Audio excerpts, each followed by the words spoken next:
Houston വോയിസിൻ്റെ പുതിയൊരു എപ്പിസോഡിലേക്ക് ഏവർക്കും സ്വാഗതം. ഇന്ന് എന്നോടൊപ്പം ഉള്ളത് നാട്ടിൽ നിന്നും അമേരിക്കയിൽ എത്തിയിരിക്കുന്ന സിസ്റ്റർ ജോആന ചുങ്കപ്പാറയാണ്. അതോടൊപ്പം നമ്മുടെ തോമസ് ഐപ്പ് സാറുണ്ട്.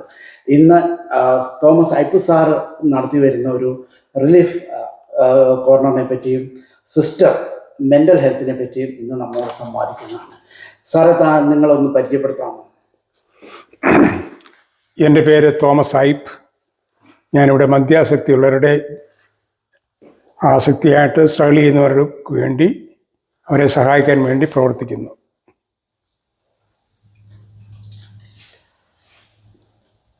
സാറ് എന്താണ് അതിനുവേണ്ടി ചെയ്യുന്നത്?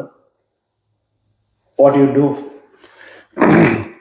ഞാൻ പ്രത്യേകിച്ച് ചെയ്യുന്നതെന്ന് പറഞ്ഞാൽ, അമേരിക്കയിൽ പൊതുവെ സാമ്പത്തികമായിട്ടും സാമൂഹികമായിട്ടും വളരെ ഉന്നതമായ ഒരു നിലയിലാണ് മലയാളി ആൾക്കാർ പൊതുവെ ജീവിക്കുന്നത്.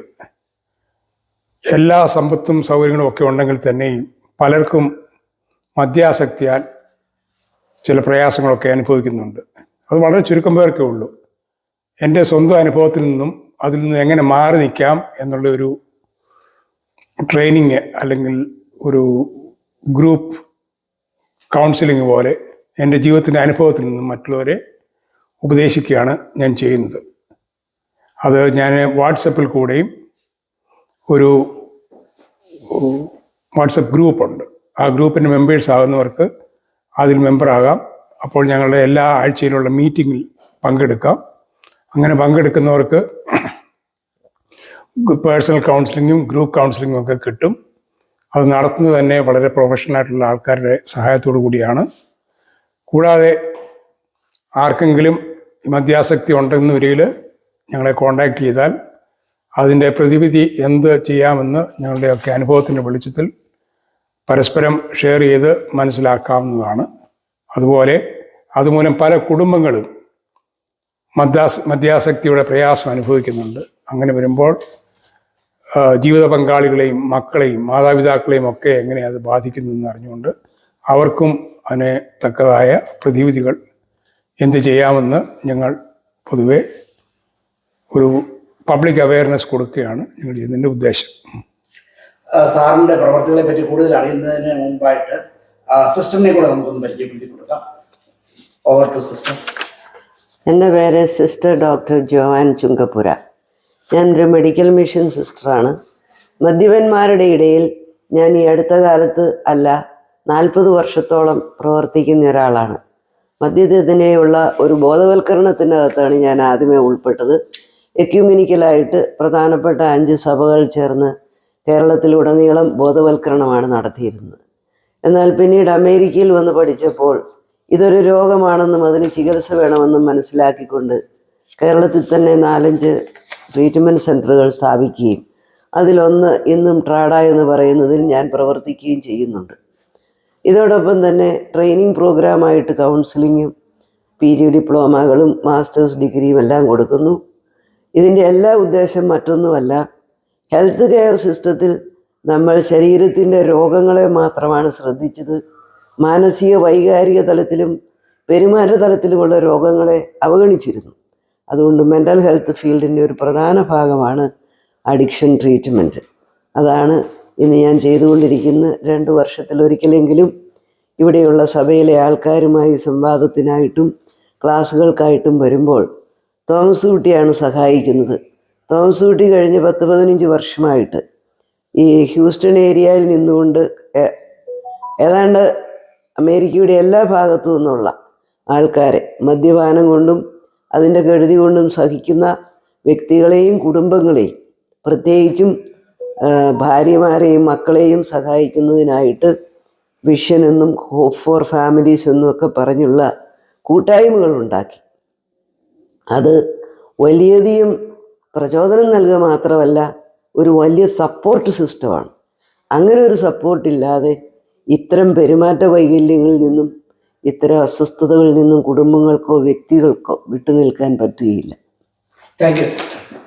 ഇനിയുള്ള ചോദ്യം ഐപ്പ് സാറിനോടാണ്. ഈ ചോദ്യം സാറിനോടാണ്. എങ്ങനെയാണ് ആൾക്കാരെ ലഭിക്കുന്നത്? How do you get people?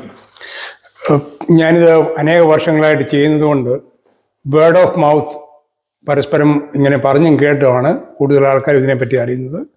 കൂടാതെ മിക്കവാറും ചർച്ചുകളിലെ അച്ഛന്മാർക്കും പാസ്റ്റേഴ്സിനും ഇതിനെപ്പറ്റി അറിയാം. അവർ റെക്കമെൻഡ് ചെയ്തും സോഷ്യൽ മീഡിയയിൽ കൂടെയൊക്കെയുള്ള അറിവ് മൂലം അനേകർ ഇത് അറിഞ്ഞു കേട്ട് എന്നെ വിളിക്കുകയും അവരോട് ഈ ഗ്രൂപ്പിൽ അംഗത്വം കൊടുത്ത് സംസാരിക്കാനും ഇടപെടാനും ഒക്കെയാണ് ആൾക്കാരെ കിട്ടുന്നത്. അത് സാറിന് അഭിമുഖീകരിക്കുന്ന പ്രധാന തടസ്സങ്ങൾ എന്തൊക്കെയാണ്? ഇതിൻ്റെ പ്രധാന തടസ്സം എന്ന് പറഞ്ഞു കഴിഞ്ഞാൽ, നമ്മുടെ ആൾക്കാർക്ക് പൊതുവെ ഈ ആൽക്കഹോളിസം എന്നത് ഒരസുഖം ആണെന്നുള്ളതായ ഒരു തിരിച്ചറിവില്ല. അതറിയാത്രത്തോളം കാലം ഇതിന് പ്രതിവിധി തേടാനായിട്ട് അവർ ശ്രമിക്കത്തില്ല. എൻ്റെ മീറ്റിങ്ങിൻ്റെ ഉദ്ദേശം പ്രധാനമായിട്ടും മദ്യാസക്തി ഉള്ളവർക്കും അവരുടെ കുടുംബങ്ങൾക്കും ഇതൊരു രോഗമാണെന്നുള്ളൊരു ബോധവൽക്കരണം നടത്തി അതിന് വേണ്ടതായ ട്രീറ്റ്മെൻറ്റ് എടുക്കുക എന്നുള്ളതാണ്. കാരണം അമേരിക്കയിൽ മെഡിക്കൽ സയൻസിൻ്റെ ക്ലാസിഫിക്കേഷൻ അനുസരിച്ച് ഇതൊരു രോഗമായിട്ട് കണക്കാക്കിയിരിക്കുന്നത് കൊണ്ട് ഇൻഷുറൻസിൻ്റെ പരിരക്ഷ എല്ലാവർക്കും കിട്ടും. അത് നമുക്കെല്ലാവർക്കും ഇൻഷുറൻസ് ഉണ്ട് അമേരിക്കയിൽ. അത് അറിഞ്ഞുകൊണ്ട് എല്ലാവരും അതിൻ്റെ അഡ്വാൻറ്റേജ് എടുക്കണമെന്ന് അറിയിക്കാൻ കൂടിയാണ് ഈ മീറ്റിംഗ് കൊണ്ട് ഉദ്ദേശിക്കുന്നത്. ഈ സേവനത്തിന് ജനങ്ങളിൽ നിന്ന് എന്തെങ്കിലും എനിക്ക് ചോദിച്ചു പ്രതിഫലം സാർ സ്വീകരിക്കാറുണ്ടോ? അതിൻ്റെ ആവശ്യമുണ്ടോ? എനിക്ക് ഇവിടെ ലൈസൻസ്ഡ് ഉള്ളവർക്ക് മാത്രമേ എന്തെങ്കിലും തരത്തിലുള്ള വേതനങ്ങൾ ഇതിനകത്തുനിന്ന് ഫീസോ ഒക്കെ ചാർജ് ചെയ്യാനൊക്കെ ഉള്ളൂ. എന്നെ സംബന്ധിച്ചിടത്തോളം എനിക്ക് എൻ്റെ ജീവിതം തന്നെ ഒരു വലിയ അനുഗ്രഹവും സമ്പത്തുമായിട്ട് എനിക്ക് ദൈവം തന്നതാണ്. അതുകൊണ്ട് എൻ്റെ ജീവിതം തന്നെ ഒരു സാക്ഷ്യമായിട്ട് ആർക്കെങ്കിലുമൊക്കെ ഇതിൽ നിന്ന് രക്ഷപ്പെടണമെന്ന് ആഗ്രഹമുണ്ടെന്നൊരിക്കൽ എനിക്കറിയാവുന്നതും എൻ്റെ അനുഭവം വളരെ ഫ്രീ ആയിട്ട് എല്ലാവർക്കും സൗജന്യമായിട്ട് എത്തിച്ചു കൊടുക്കുക എന്നുള്ളതാണ് എൻ്റെ ഉദ്ദേശം. Thank you. ഇനിയും സിസ്റ്ററിനോടുള്ള ചോദ്യമാണ്. സിസ്റ്റർ, ഈ തോമസ് ഐപ്പ് സാർ ചെയ്യുന്ന ഒരു സേവനത്തെ പറ്റി സിസ്റ്റർ അറിയാമല്ലോ. സിസ്റ്റർ അത് എങ്ങനെയാണ് ആ പ്രവൃത്തിയെ നോക്കിക്കാണുന്നത്? സിസ്റ്ററിൻ്റെ കോൺട്രിബ്യൂഷൻ എന്താണ്? തോമസ് ഐപ്പ് സാർ ചെയ്യുന്നത് ഒരു ഇൻ്റർവെൻഷൻ തെറപ്പിയാണ്. ഇൻ്റർവെൻഷൻ എന്ന് പറഞ്ഞാൽ ഇത് രോഗമാണെങ്കിൽ പോലും അവനവൻ ഇത് അംഗീകരിക്കുന്നില്ല എങ്കിൽ ആ രോഗത്തിനൊരു പ്രതിവിധിയോ ചികിത്സയോ തേടുകയില്ല. ഇനി ചികിത്സ തേടിയാൽ തന്നെയും അവൻ്റെ കുടുംബാംഗങ്ങൾ ഇത് മനസ്സിലാക്കുന്നില്ല എങ്കിൽ അതിന് ഒരു ഫോളോ അപ്പോ സപ്പോർട്ട് ഗ്രൂപ്പിൻ്റെ അകത്ത് പോകേണ്ട ആവശ്യകതയോ പറഞ്ഞു കൊടുക്കുകയില്ല. ആ കാരണത്താൽ ഇങ്ങനെ ഈ റിക്കവറിക്ക് സപ്പോർട്ട് ചെയ്യുന്ന വലിയൊരു ദൂതനായിട്ടാണ് ഞാൻ തോമസ് ഐപ്പിനെയും അദ്ദേഹത്തിൻ്റെ കൂട്ടാളികളെയും കാണുന്നത്. ഒരു ഹാൻഡ്ഫുൾ ഓഫ് കൂട്ടാളികളാണ് സപ്പോർട്ട് ചെയ്ത് ഇവരെ പിടിപ്പിച്ച് നിർത്തിയിരിക്കുന്നത്. തന്നെയല്ല, ഒരു വ്യക്തി മദ്യപിക്കുമ്പോൾ ഭാര്യയ്ക്കുണ്ടാകുന്ന അസ്വസ്ഥത, ആ മക്കൾക്കുണ്ടാകുന്ന ഭാവിയുടെ തകർച്ച, അവരുടെ ജീവിതത്തിൽ ജനറേഷണൽ ഗ്യാപ്പ് തന്നെ ഉണ്ടാക്കുന്നു. ഇവർ വിവാഹത്തിന് പോലും ഒരുങ്ങുന്നില്ല, വിവാഹം കഴിക്കാൻ തയ്യാറാകുന്നില്ല, ജീവിതത്തെ വെറുക്കുന്നു, മാതാപിതാക്കളോടും കുടുംബത്തോടും അകൽച്ചയുണ്ടാക്കുന്നു. അവർ തന്നെ ചില മോഡലുകളാക്കി മറ്റഡിക്ഷനിലേക്ക് പോകുന്നു. ഇതിനെല്ലാം ഒരു പ്രതിവിധി എന്ന് പറയുന്നത് ഒരു ഹോസ്പിറ്റൽ ബേസ്ഡ് ചികിത്സയോ ഒരു ഡി അഡിക്ഷൻ സെൻറ്ററിലെ കൗൺസിലിങ്ങോ മാത്രം പോരാ. സോഷ്യലി ഗ്രാസ് റൂട്ട് ലെവലിൽ വർക്ക് ചെയ്യുന്ന, ബോധ്യങ്ങൾ ഉളവാക്കി കൊടുക്കുന്ന, ദൈനംദിനം ഇവരെ നർച്ചർ ചെയ്യുന്ന, ഇവരെ വളർത്തുന്ന, ഉൾക്കാഴ്ച കൊടുക്കുന്ന, ക്ലാരിറ്റി കൊടുക്കുന്ന ഒരു കൂട്ടായ്മയാണിത്. അത് ഞാൻ വലിയൊരു സംരംഭമായിട്ടാണ് കാണുന്നത്. ചികിത്സ എന്ന് പറയുന്നത് ആരംഭിക്കുന്നത് തന്നെ മോട്ടിവേഷൻ എൻഹാൻസ്മെൻ്റാണ്. അതിൻ്റെ ഭാഗം തുടർന്നുകൊണ്ട് പോകുന്നതും ആരംഭിക്കുന്നതും ഇവരിലാണ്. Thank you sister. സിസ്റ്റർ കേരളത്തിലും കേരളത്തിന് പുറത്തും ഇന്ത്യക്ക് പുറത്തും പല സ്ഥലങ്ങളിലും യാത്ര ചെയ്യാറുണ്ട്. ഇങ്ങനെയുള്ള അഡിക്ഷനുള്ള ആൾക്കാരുമായിട്ട് കാണാറുണ്ട്. എന്താണ് അവിടെയുള്ള ആൾക്കാരും ഇവിടെ ഉള്ള ആൾക്കാരും തമ്മിലുള്ള ഒരു വ്യത്യാസം എന്തെങ്കിലും ഉണ്ടോ? ഓരോ രാജ്യത്തും അഡിക്ഷൻ്റെ അകത്ത് വ്യത്യാസമുണ്ട്.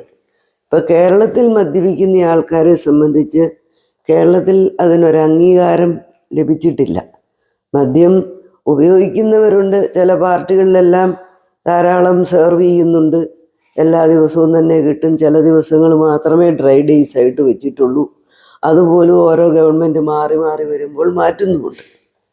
എന്നാൽ ഈ രാജ്യത്ത് അങ്ങനെയല്ല. ഏത് സമയത്തും എവിടെയും വിളമ്പുന്നു, കുടിക്കുന്നു, സ്വാതന്ത്ര്യമുണ്ട്, പണമുണ്ട്, സൗകര്യമുണ്ട്.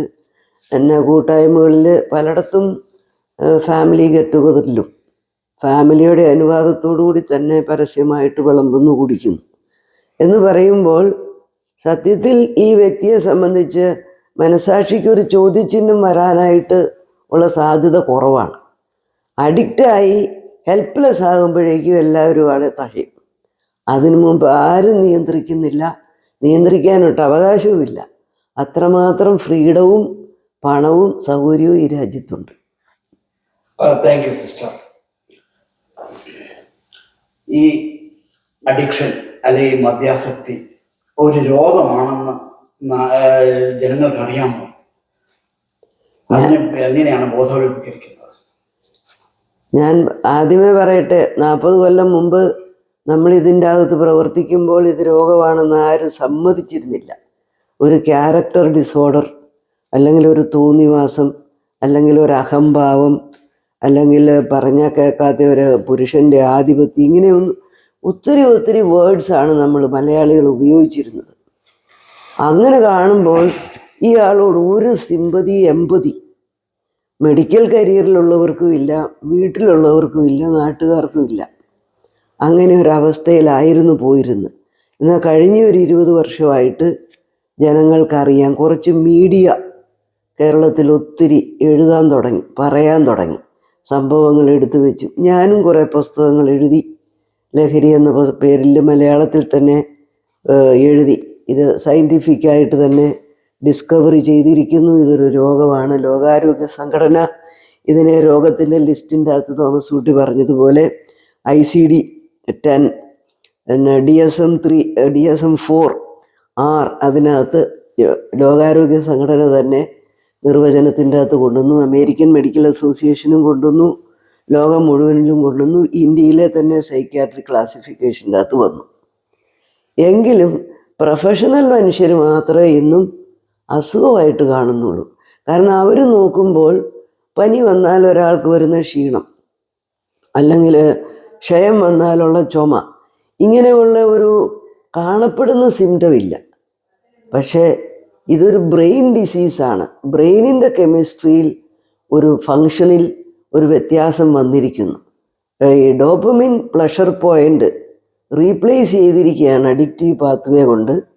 അതുപോലെ തന്നെ ഈ വ്യക്തിക്ക് ചെറിയ കാര്യങ്ങളിൽ പോലും ആകാംക്ഷയും ഉത്കണ്ഠയും വരുന്നു മദ്യം എടുത്തില്ലെങ്കിൽ. മദ്യം എടുക്കുന്നതിന് മുമ്പ് അതില്ലായിരുന്നിരിക്കാം, അല്ലെങ്കിൽ കുറച്ചുണ്ടായിരുന്നിരിക്കാം. അത് അതിൻ്റെ 4 ഇരട്ടിയോ 5 ഇരട്ടിയോ ആയിട്ട് കൂടി. അതുകൊണ്ട് തന്നെത്താനെ ഒരു തീരുമാനം എടുക്കാനോ, തീരുമാനം എടുത്താൽ തന്നെ അതിൽ പിടിച്ചു നിൽക്കാനോ പറ്റാത്ത ഒരവസ്ഥ ബ്രെയിനിനുണ്ട്. ഈ വ്യക്തി ഒരു പരിധിവരെ ഹെൽപ്ലെസ് ആണ് എന്ന് മനസ്സിലാക്കുന്നില്ല. സുഖക്കേടാരും വിളിച്ചു വരുത്തുന്നതല്ലല്ലോ. സാറിന് ഈ സിസ്റ്റർ പറഞ്ഞതിനോട് എന്തെങ്കിലും ചോദ്യം ചോദിക്കാനുണ്ടോ, എന്തെങ്കിലും അഭിപ്രായം പറയാനുണ്ടോ? അതായത് നാട്ടിലുള്ളവരും അമേരിക്കയിലുള്ളവരും സാറ് കണ്ടിട്ടുള്ള ഒരു വ്യത്യാസം. മദ്യപാനം ഏത് രാജ്യത്ത് കുടിച്ചാലും ശരി, കുടിക്കുന്നവർക്കെല്ലാം തലയ്ക്ക് പിടിക്കും. തലയ്ക്ക് പിടിച്ചു കഴിഞ്ഞാൽ അവരുടെ ബിഹേവിയറിന് വ്യത്യാസമുണ്ട്. അതുകൊണ്ട് മദ്യം ഏത് രാജ്യത്ത് കുടിച്ചാലും ശരി, അതെല്ലാവരെയും ഒരുപോലെയാണ് തലച്ചോറിനെ ബാധിക്കുന്നത്. ഓരോ വ്യക്തികളുടെ ആരോഗ്യം അനുസരിച്ച് അതിന് വ്യത്യാസം ഉണ്ടാകുമെന്ന് മാത്രമേ ഉള്ളൂ. അതുകൊണ്ട് ഏത് രാജ്യത്തായാലും ഇത് ദോഷം മാത്രമേ ചെയ്യുകയുള്ളൂ. Thank you sir. സാറ് കണ്ടിട്ടുള്ള മദ്യാസക്തി ഉള്ളവരുടെ കുടുംബജീവിതം എങ്ങനെയാണ്, കുടുംബക്കാരെങ്ങനെയാണ് അതിനെ നോക്കിക്കാണുന്നത്? മദ്യം കുടിക്കുന്നവർക്ക് അത് കിട്ടാൻ വേണ്ടി അവരെന്തും ചെയ്യും. കാരണം ആസക്തിയുടെ അങ്ങേയറ്റം ആയിക്കഴിയുന്ന അവസ്ഥയിൽ അവർക്ക് മദ്യം കൂടാതെ ജീവിക്കാനായിട്ട് സാധിക്കില്ല. പക്ഷെങ്കിൽ അന്നേരം ഏറ്റവും കൂടുതൽ പ്രയാസം അനുഭവിക്കുന്നത് അവരുടെ ജീവിത പങ്കാളികളാണ്. അവരാകുന്നത് ശ്രമിച്ചു നോക്കും ഏതെങ്കിലും തരത്തിൽ ഈ പ്രിയപ്പെട്ടവനെ എങ്ങനെയെങ്കിലും രക്ഷപ്പെടുത്താനായിട്ട്.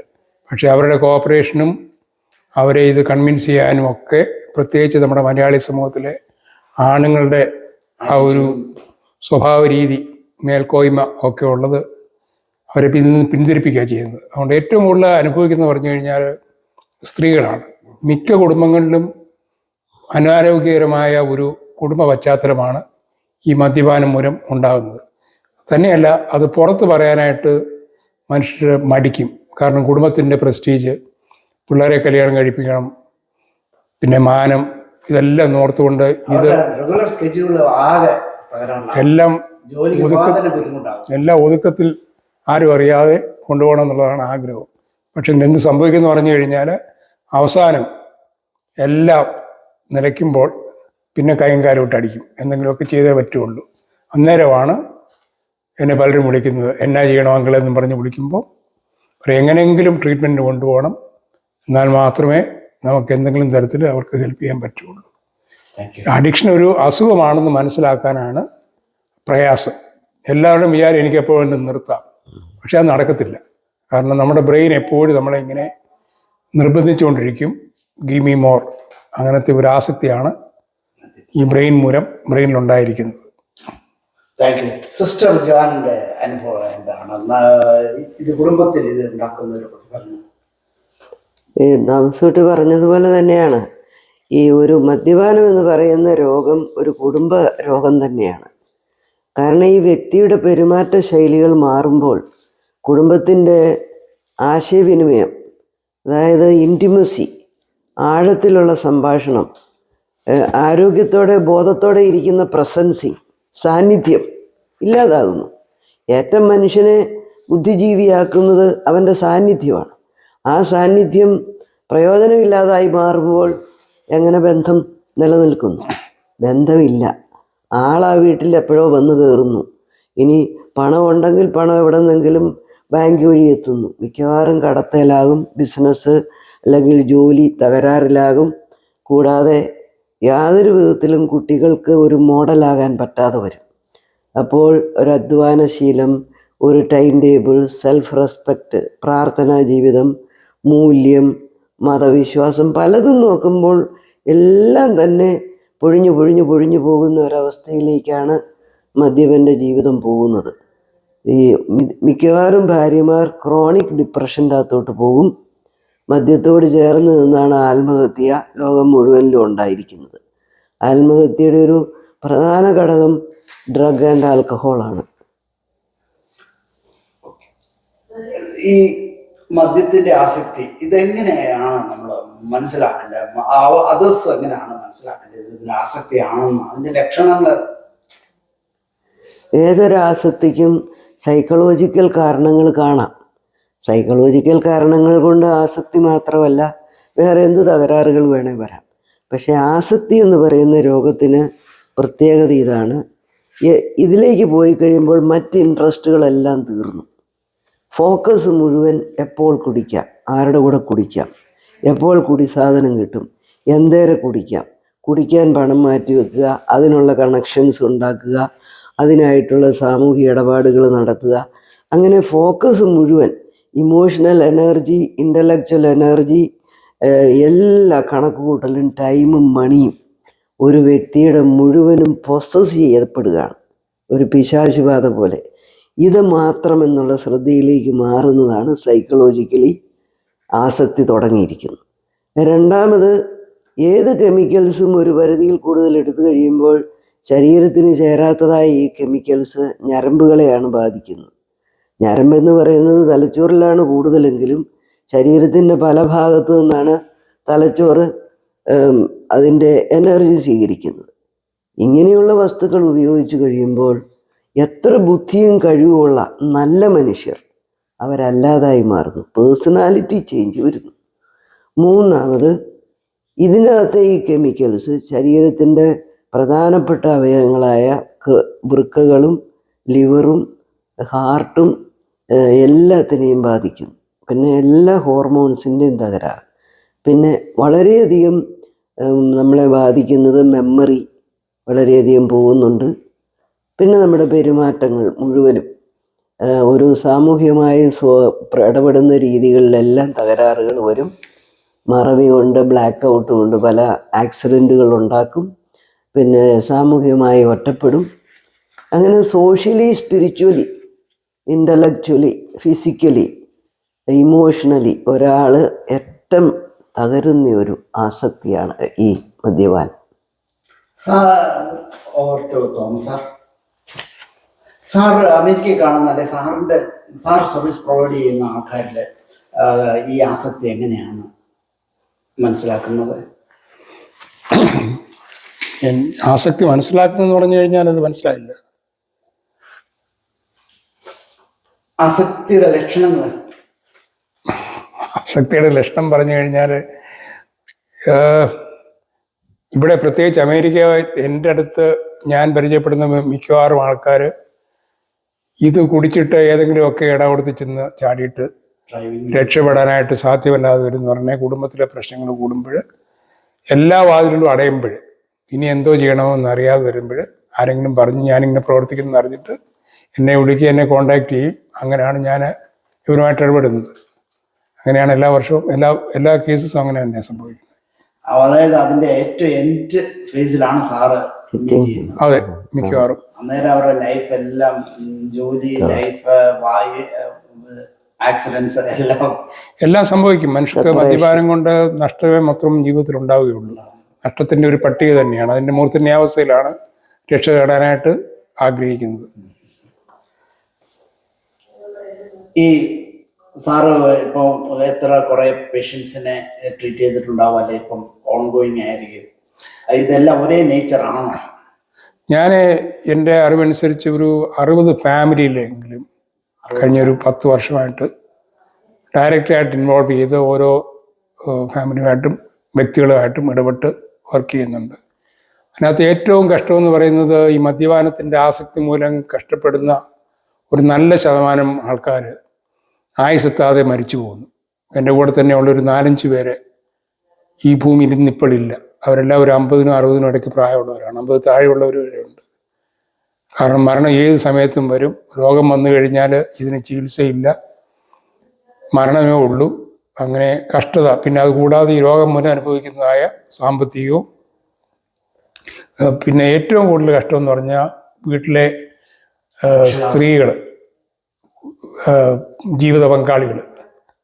പല കുടുംബങ്ങളിലും ഇതുകൊണ്ട് ഡിവോഴ്സും പിന്നെ മാറി താമസിക്കുകയും ഒക്കെ ചെയ്യുന്ന അനുഭവങ്ങൾ കൂടി കടന്നു പോകുന്നുണ്ട്. അവരെയൊക്കെ സപ്പോർട്ട് ചെയ്യാനായിട്ട് സാധിക്കുന്നുണ്ട്. ഞങ്ങളുടെ ഒരു ലേഡീസിൻ്റെ ഒരു ഗ്രൂപ്പ് തന്നെ എല്ലാ വ്യാഴാഴ്ചയും കൂടിയിട്ട് ഒരു മീറ്റിംഗ് നടത്തുന്നുണ്ട്. എൻ്റെ പോണം. എല്ലാ വ്യാഴാഴ്ച ഓരോ മീറ്റിംഗ് നടത്തുന്നുണ്ട്. ആ മീറ്റിങ്ങിന് പലരും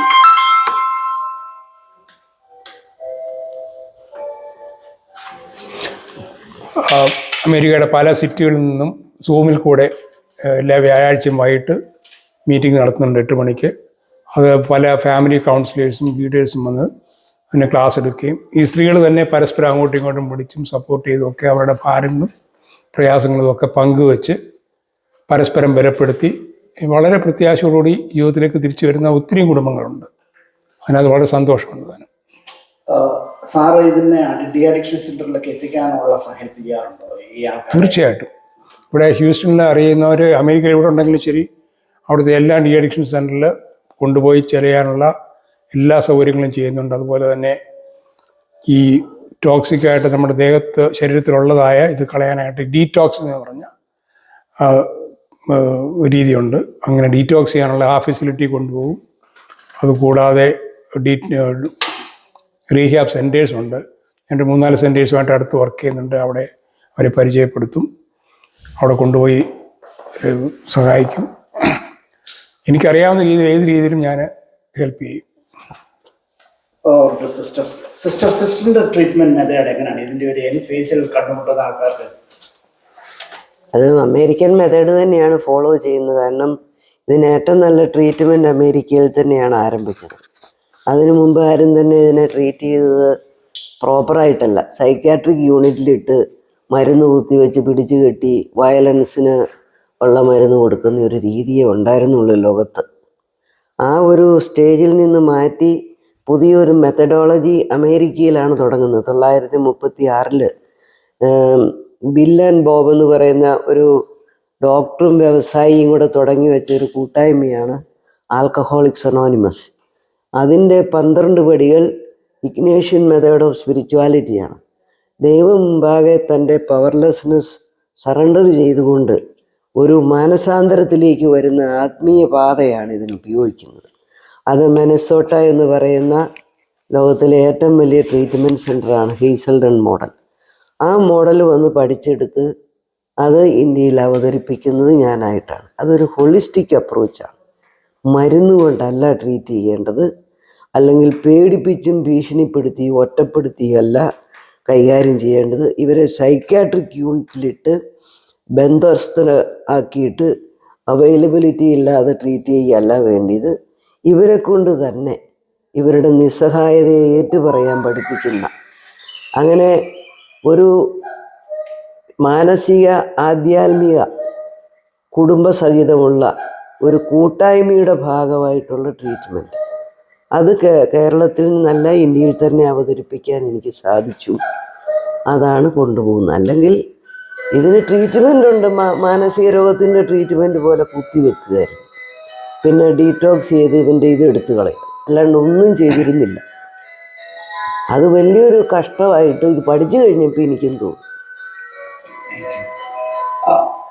സിസ്റ്ററിനോട് ഒരു ചോദ്യം കൂടെ ഉള്ളതേ, ഈ ആസക്തിയുമായിട്ട് മല്ലിടുന്ന അമേരിക്കൻ മലയാളികളോട് സിസ്റ്ററിന് എന്തെങ്കിലും ഒരു അഡ്വൈസായിട്ട് കൊടുക്കാനുണ്ടോ, അല്ലെങ്കിൽ അവരെ പാലിക്കേണ്ട എന്തെങ്കിലും?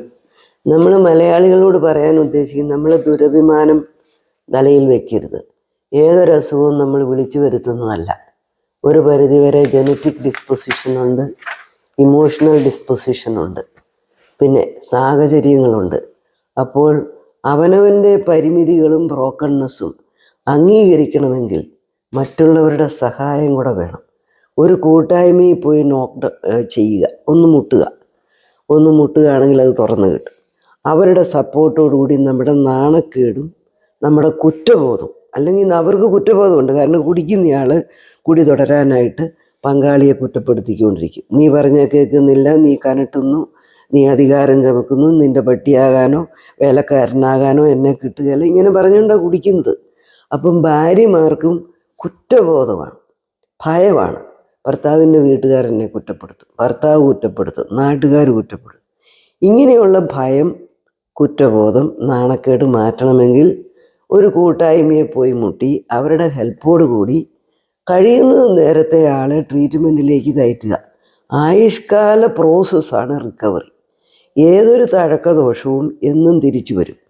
ഈ അസുഖം ഒരിക്കൽ നമ്മളെ കീഴ്പ്പെടുത്തി കഴിഞ്ഞാൽ തലച്ചോറിന് ആ ടെൻഡൻസി ചിന്തയിലും ഭാവനയിലും കെമിക്കലിലും ഉണ്ട്. അതുകൊണ്ട് ഒരു കൂട്ടായ്മയുടെ സഹായത്തോടെ കൊണ്ടുപോകണം എന്നുള്ള ബോധവൽക്കരണം ഇങ്ങനെയുള്ള ഗ്രാസ് റൂട്ട് ലെവലിലുള്ള വർക്കിനെ പറ്റുള്ളൂ. പ്രൊഫഷണലി എനിക്ക് തോന്നുന്നില്ല അത് സാധാരണക്കാരുടെ ഇടയിൽ എത്തുകയില്ല. അതുകൊണ്ട് പള്ളികളാണെങ്കിലും പിന്നെ മറ്റ് വോളണ്ടറി വർക്കേഴ്സാണെങ്കിലും ഇങ്ങനെ ഉള്ള കുടുംബങ്ങളെ ഒന്ന് മോട്ടിവേറ്റ് ചെയ്യാനും ഗ്രൂപ്പുമായിട്ട് കണക്ട് ചെയ്യാനും ഒന്ന് ഒരു സഹായം കൊടുക്കണം. ഇത് വാട്സപ്പ് ഗ്രൂപ്പാണ്, പക്ഷേ നന്നായിട്ട് ഇവർ പങ്കുവയ്ക്കുമ്പോൾ ഒരാളുടെ മോഡൽ മറ്റൊരാൾക്ക് പ്രചോദനമാകുന്നുണ്ട്. അവർക്ക് രക്ഷപ്പെടാൻ പറ്റുമെങ്കിൽ, അവരിത്രയും സമയം കൊടുത്ത് തൻ്റെ റിക്കവറിക്ക് പ്രാധാന്യം കൊടുക്കുന്നെങ്കിൽ എനിക്കും എൻ്റെ ആയുസ്സിന് പ്രാധാന്യം കൊടുക്കണം, എൻ്റെ ഇതിൽ നിന്ന് പുറത്തു വരാനായിട്ട് പ്രാധാന്യം കൊടുക്കണമെന്നുള്ള ഒരു ബോധ്യം വരും. കുടുംബാംഗങ്ങൾക്ക് ഒരു ബലം കിട്ടും. എനിക്കതാണ് പറയാനുള്ളത്. ഐബു സാറിന് ഇതിലുള്ള ഒരു പോയിന്റ് എന്താണ്? സിസ്റ്റർ പറഞ്ഞതുപോലെ ഈ കൂട്ടായ്മയിൽ കൂടെയാണ് സൗഖ്യം കിട്ടുന്നത്. There is healing in fellowship. അപ്പം ഞാൻ നടത്തുന്നതെന്ന് പറഞ്ഞു കഴിഞ്ഞാൽ ഈ ആൽക്കഹോളിക്സിൻ്റെ അവരുടെ ഫാമിലിയുടെയും പെണ്ണുങ്ങളുടെയും പ്രത്യേകിച്ചും ആയിട്ടുള്ള 2 കൂട്ടായ്മകൾ എല്ലാ ആഴ്ചയിലും നടത്തുന്നുണ്ട്. ഈ വരുന്നവർക്കെല്ലാവർക്കും വളരെ എഫക്റ്റീവായിട്ടും ജീവിതത്തിൽ സന്തോഷവും കുടുംബജീവിതവും തിരിച്ചു കിട്ടുകയും പലർക്കും ഈ ആസക്തിയിൽ നിന്ന് മാറി നിൽക്കാനും സാധിക്കുന്നുണ്ട്. പലരും പരിപൂർണമായിട്ട് രക്ഷപ്പെട്ടിട്ടുണ്ട്, പലരും സ്ട്രഗിൾ ചെയ്യുന്നു. പക്ഷേ കുടുംബത്തിലെ പല സ്ത്രീകൾക്കും പറഞ്ഞറിയിക്കാൻ വയ്യാത്ത സന്തോഷമുണ്ട്. ചിലർക്ക് വരാൻ മടിയാണെങ്കിൽ തന്നെ അവരെന്നോട് വ്യക്തിപരമായിട്ട് വിളിച്ച് സംസാരിക്കുകയും എനിക്കറിയാവുന്ന എൻ്റെ അനുഭവത്തിൻ്റെ വെളിച്ചത്തിൽ ഞാൻ മാക്സിമം അവരെ പറഞ്ഞ് മനസ്സിലാക്കുന്നുണ്ട്. എനിക്ക് എൻ്റെ അനുഭവത്തിൽ നിന്ന് ഒത്തിരി പ്രയോജനം അനേകർക്ക് ചെയ്യുന്നുണ്ട്. അതാണ് എൻ്റെ ഒരു മോട്ടിവേഷൻ. കാരണം എന്നെപ്പോലെ ഒരാളിന് മദ്യപാനത്തിൽ നിന്ന് മാറി നിൽക്കാൻ സാധിക്കുന്നവരിൽ ഏത് മദ്യപാനിക്കും മാറാമെന്നുള്ളതാണ് എൻ്റെ പൂർണ്ണ വിശ്വാസം. അതുകൊണ്ട് എൻ്റെ അനുഭവം തന്നെ ഒരു ഗുരു എന്നുള്ള രീതിയിലാണ് ഞാൻ എല്ലാവരോടും കോണ്ടാക്ട് ചെയ്യുന്നതും പറഞ്ഞ് മനസ്സിലാക്കുന്നു. ഞാൻ ഈ സിസ്റ്ററിൻ്റെ റീഹാബ് സെൻറ്റർ കോട്ടയത്ത് ബാക്ക് ഇൻ 2007 ഞാൻ അവിടെ പോയി താമസിച്ചതാണ്. വളരെ നല്ല ഒരു റീഹാബ് സെൻ്ററാണ് സിസ്റ്റർ കോട്ടയത്ത് നടത്തുന്നത്. അതിൻ്റെ കൂടെ ഒരു എഡ്യൂക്കേഷൻ സെൻറ്റർ അവിടെ നടത്തുന്നുണ്ട്. അപ്പോൾ ഒരു കാര്യം എനിക്ക് ഫൈനലായിട്ട് ഇതിനകത്ത് പറയാനുള്ളത്, ഏതെങ്കിലും തരത്തിൽ ഈ ഹ്യൂസ്റ്റണിലോ അമേരിക്കയുടെ ഏതെങ്കിലും ഭാഗത്തോ ഈ ക്ലിപ്പ് കേൾക്കുന്നവർക്ക് നിങ്ങളെയോ നിങ്ങളുടെ പ്രിയപ്പെട്ടവരോ ആരെങ്കിലും മദ്യാസക്തി കൊണ്ട് കഷ്ടപ്പെടുകയോ ദുഃഖത്തിലാകുകയോ ഉണ്ടെങ്കിൽ അവർക്ക് റിക്കവർ ചെയ്യണമെന്ന് ആഗ്രഹമുണ്ടെന്നൊരിക്കൽ എന്നെ കോണ്ടാക്ട് ചെയ്ത് കഴിഞ്ഞാൽ എൻ്റെ എല്ലാ സഹായവും പിന്തുണയും അവർക്ക് കിട്ടും. എനിക്ക് ഒരു പൈസയും വേണ്ട. ആരുടെയെങ്കിലും ഒരു ജീവൻ രക്ഷപ്പെട്ടു കഴിഞ്ഞാൽ ദൈവസന്നിധിയിൽ അത് കിട്ടുന്നതായ ആ ഒരു പ്രതിഫലം മാത്രമേ ഞാൻ ആഗ്രഹിക്കുന്നുള്ളൂ. കൂടാതെ ഇവിടെ ഒരു ട്രീറ്റ്മെൻറ്റ് നടത്തണമെന്നൊരിക്കൽ ഒരു ആവറേജ് ഒരു $20,000 ഒരു മാസമുള്ളൂ ഇപ്പോഴത്തെ കണക്കനുസരിച്ച്, ഒരു മാസം. എന്നാൽ ഈ സെയിം ട്രീറ്റ്മെൻറ്റ് കോട്ടയത്ത് നമ്മുടെ ഈ സിസ്റ്ററൊക്കെ നടത്തുന്ന സ്ഥാപനത്തിൽ ചെന്ന് കഴിഞ്ഞാൽ ഏകദേശം 20,000 രൂപയ്ക്ക് റുപ്പീസ് കൊണ്ട് ആ ട്രീറ്റ്മെൻറ്റ് നടന്നു കിട്ടും. അതെ, അത് ഇപ്പം നാട്ടിലെ റേറ്റ് അനുസരിച്ച്. പിന്നെ അമേരിക്കയിൽ നിന്ന് ചെല്ലുന്നവർക്ക് സുഖ സൗകര്യങ്ങൾ കൂടുതൽ വേണമെന്നില്ല, അതിന് തന്നെ എയർ കണ്ടീഷൻ റൂംസ് പ്രത്യേകം തിരിച്ച് ഉണ്ടാക്കിയിട്ടുണ്ട്. അതിന് ഇച്ചിരി ഫീസ് കൂടുതലായിരിക്കും, കാരണം നാട്ടിലെ ചിലവല്ലേ.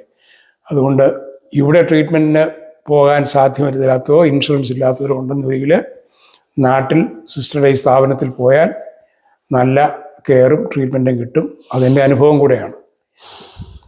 ഓവർ ടു സിസ്റ്ററിന്റെ ഒരു പ്രസ്ഥാനം നാട്ടിലുണ്ടെന്ന് പറഞ്ഞു. അതിൽ അമേരിക്കയിൽ നിന്നുള്ളവർ വരാറുണ്ടോ? ഉണ്ട്. അമേരിക്കയിൽ നിന്ന് തോമസ് കുട്ടി പറഞ്ഞു വിട്ടതും അല്ലാതെയും വന്നിട്ടുണ്ട്.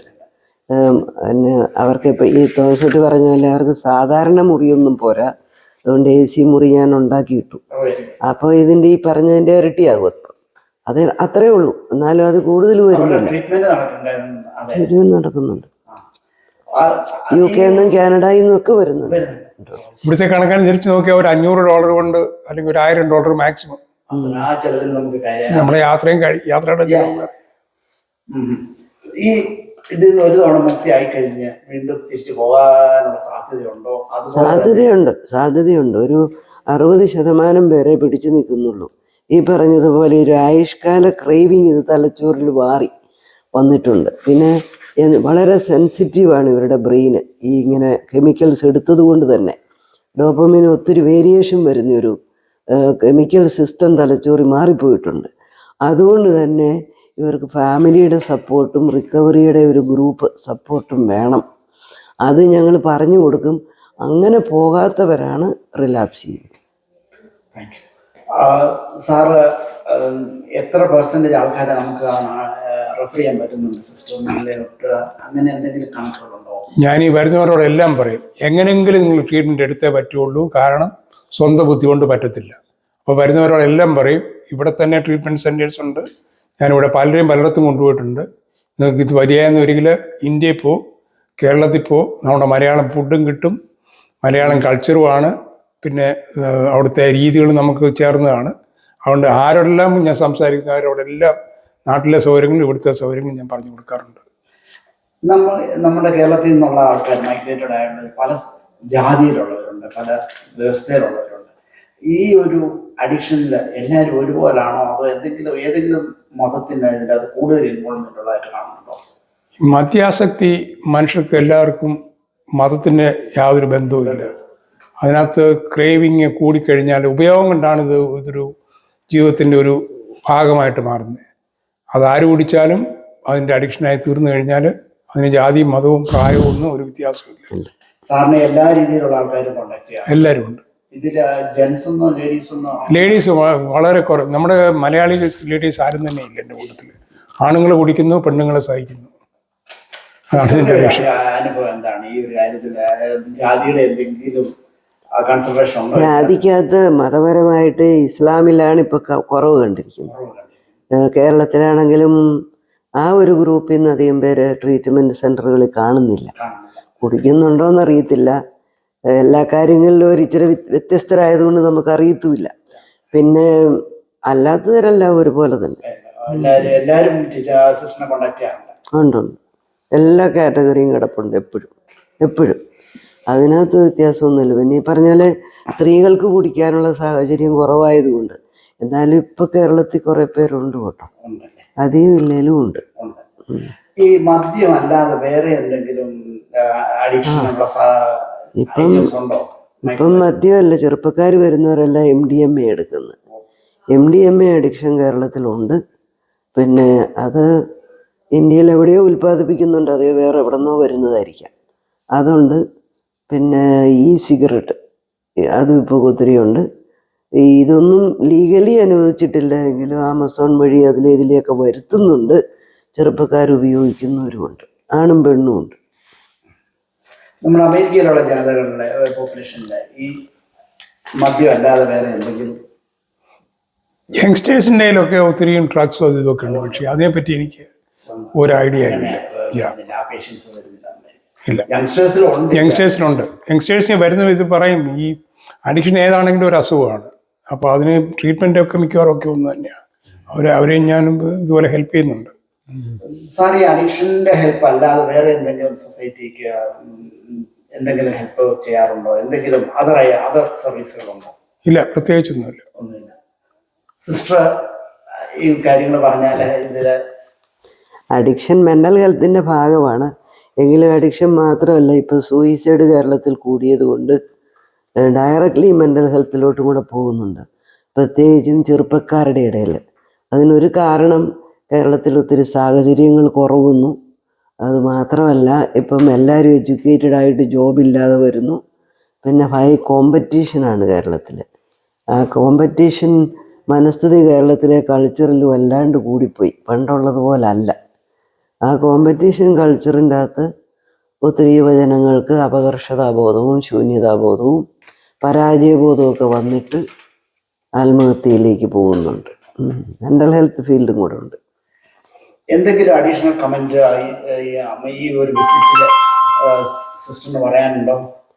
എനിക്ക് പറയാനുള്ളത്, തോമസ് കുട്ടി തുടങ്ങി വെച്ചിരിക്കുന്നതിനകത്തെ കൂട്ടായ്മകൾ പോലെയുള്ളത് ലോക്കലി എല്ലാവരും തുടങ്ങുകയാണെങ്കിൽ ഈ ഓൺലൈൻ മാത്രമല്ലാണ്ട് അവർക്ക് കുറച്ചുകൂടെ ഡയറക്റ്റ് സപ്പോർട്ട് കിട്ടിയേനെ. കാരണം ഒരാളെ ഒരു ട്രീറ്റ്മെൻറ്റിന് കൊണ്ടുപോകണമെങ്കിൽ മിക്കവാറും ഭാര്യമാർക്ക് തന്നെയോ വീട്ടുകാർക്ക് തന്നെയോ പറ്റത്തില്ല. കേരളത്തിലാണെങ്കിൽ പഞ്ചായത്തിൽ നിന്നോ ഇടവകളിൽ നിന്നോ അയൽവക്കത്ത് നിന്നോ ചാർച്ചക്കാരിൽ നിന്നോ സപ്പോർട്ട് കിട്ടുന്നുണ്ട്. ഇങ്ങനെ വേറൊരു രാജ്യത്ത് താമസിക്കുമ്പോൾ കൂട്ടായ്മകളില്ലെങ്കിൽ ഈ സമൂഹത്തിൽ വന്നവർ അധ്വാനിച്ചുണ്ടാക്കിയ പണം, കുടുംബം, അത് തകരുക എന്ന് പറയുന്നത് ഒരു വലിയൊരു ചലഞ്ചാണ് ഇന്നിവിടെ. എനിക്ക് എന്നെ സംബന്ധിച്ചോളം ഇവിടെ ഹ്യൂസ്റ്റണിൽ, പ്രത്യേകിച്ച് അമേരിക്കയിൽ തന്നെ പല അച്ഛന്മാരും പാസ്റ്റേഴ്സും അവർക്കറിയാവുന്ന പ്രശ്നങ്ങളുള്ളവരെ എൻ്റെ അടുത്ത് റെഫർ ചെയ്യാറുണ്ട്. ഞാൻ അവരോട് സംസാരിക്കാറും എനിക്കറിയാവുന്ന മാർഗങ്ങളും പറഞ്ഞു കൊടുക്കാറുണ്ട്. അങ്ങനെ പലരും എൻ്റെ കൂടെ വന്നിട്ടുണ്ട്. ഇതൊരു വേർഡ് ഓഫ് മൗത്ത് ആണ് കൂടുതലും ഇതിന് പബ്ലിസിറ്റി ഉള്ളത്. ആരായാലും എങ്ങനെ ആയാലും ഇതൊരു അഡിക്ഷൻ ആയതുകൊണ്ട് ട്രീറ്റ്മെൻറ്റ് നേടിയിരിക്കണം, എന്നാൽ മാത്രമേ അതിനകത്ത് നമുക്ക് രക്ഷപ്പെടാൻ സാധിക്കുകയുള്ളൂ. പിന്നെ എൻ്റെ ഫോൺ നമ്പർ തന്നു കഴിഞ്ഞാൽ ഇതിനകത്ത് എൻ്റെ ഫോൺ നമ്പർ 713-779-3300. എപ്പോൾ വിളിച്ചാലും ഞാൻ എടുക്കാം, അല്ലെന്നൊരു മെസ്സേജ് വിട്ടാൽ മതി. I will call dum back. കാരണം ആരെങ്കിലും ഇതിനകത്ത് നിന്ന് രക്ഷപ്പെടണമെന്ന് താല്പര്യമുണ്ടെന്നൊരിക്കൽ ട്രീറ്റ്മെൻറ്റ് എടുത്തു കഴിഞ്ഞാൽ നമ്മളെക്കൊണ്ട് രക്ഷപ്പെടാൻ സാധിക്കും എന്നുള്ളതാണ് എൻ്റെ അനുഭവം. അതുകൊണ്ടാണ് ഞാൻ ഇത്രയും താല്പര്യമായിട്ട് ഇത് ചെയ്യുന്നത്. സാറിന് ഹ്യൂസ്റ്റണിൽ നിന്നും ടെക്സാസിൽ നിന്നും അല്ലാതെ വേറെ ഉണ്ട്. Houston, Chicago, Dallas, Florida, New York, അങ്ങനെ പല സ്ഥലങ്ങളിൽ നിന്നും എനിക്ക് എന്നെ ആൾക്കാർ വിളിക്കുന്നുണ്ട്.